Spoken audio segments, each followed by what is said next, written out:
Supreme court में CJI BR Gavai ने नेपाल के हालात पर चिंता जाहिर की, संविधान पर गर्व व्यक्त किया। जस्टिस विक्रम नाथ ने बांग्लादेश का भी उल्लेख किया।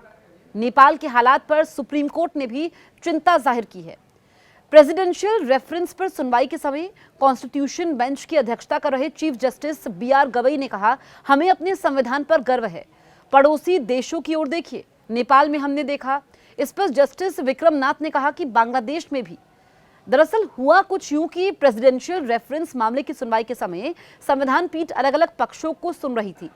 इसी बीच सॉलिसिटर जनरल तुषार मेहता ने भी बहस में हिस्सा लिया। उन्होंने संविधान की शक्ति पर जोर देते हुए इमरजेंसी का जिक्र किया। तुषार मेहता ने कहा, जब इंदिरा गांधी ने आपातकाल लगाया तब जनता ने ऐसा सबक सिखाया कि न सिर्फ कांग्रेस सत्ता से बाहर हुई बल्कि इंदिरा गांधी अपनी सीट भी हार गई। इसके बाद दूसरी सरकार आई, लेकिन जब वो जनता को संभाल ना पाई तो उसी जनता ने इंदिरा गांधी को दोबारा सत्ता में पहुंचा दिया। यही संविधान की ताकत है।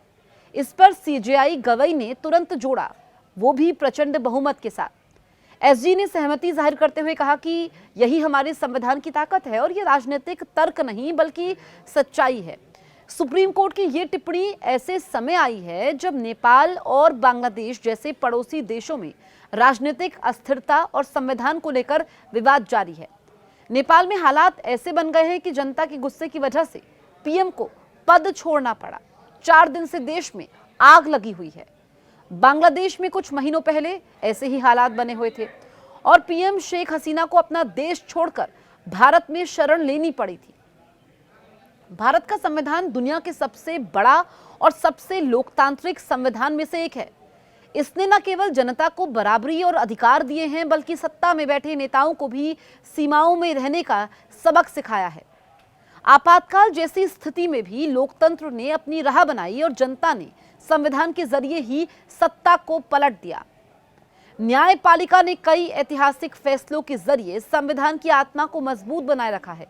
सीजेआई गवई की टिप्पणी इसी भरोसे की ओर इशारा करती है कि चाहे कितने भी संकट आए, भारतीय लोकतंत्र अपने संविधान की वजह से बार बार मजबूत होकर खड़ा हुआ है।